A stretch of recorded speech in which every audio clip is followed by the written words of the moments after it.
Wegogo, mina senginomngane omusha eklasini lami.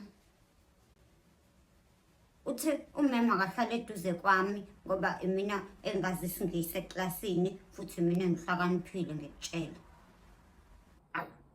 Usho ukuthi nje eklasini leni wena nje wedwa ohlakaniphile kwathi ingane ayihlale nawe uyifikele. Ngiyakutshela mfana wami umngane nami ungabuza ngisho ubani umngane nami igama lakho COVID. Kodwa wemzukulu amanga. Awu. Ngempela yazi igama lakho COVID ngempela. Abanye nabo eklasini kade bemhleka wase wabachazela ukuthi yena igama lakhe uCovid. Awu yini kodwa amanga ke manje.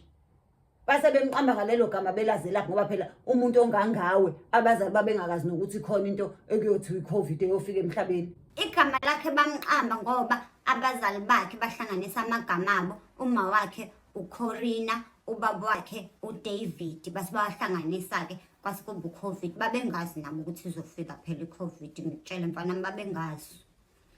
Kodwa wemzukulu. Yena manga ukhona kodwa umuntu obengaqamba ingane ngalelo gama. Ngempela gogo bayakwenza lokho. Yabona mina mfana umama wami wayesitshela ukuthi umama lo uMaNgcobo lo odlala kuzalo odlala kuzalo uMaNgcobo ohlala ekuthetha njalo yena ke lo yisigebengu.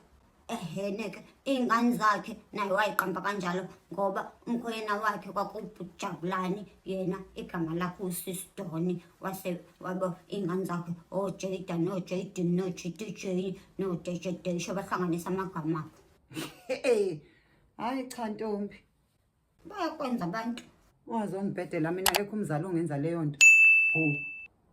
Awu kodwa gogo ngithi noMalumbheki bamqamba ngokuthi uMalumbheki ngoba ubaba wakhe umkhulu uBhejane uma wakhe ukhulu uKinati base bethi Bheki Bhejane noKinati. Hayi cha khona hayi bamqamba impela abantu uBheki bamqamba impela.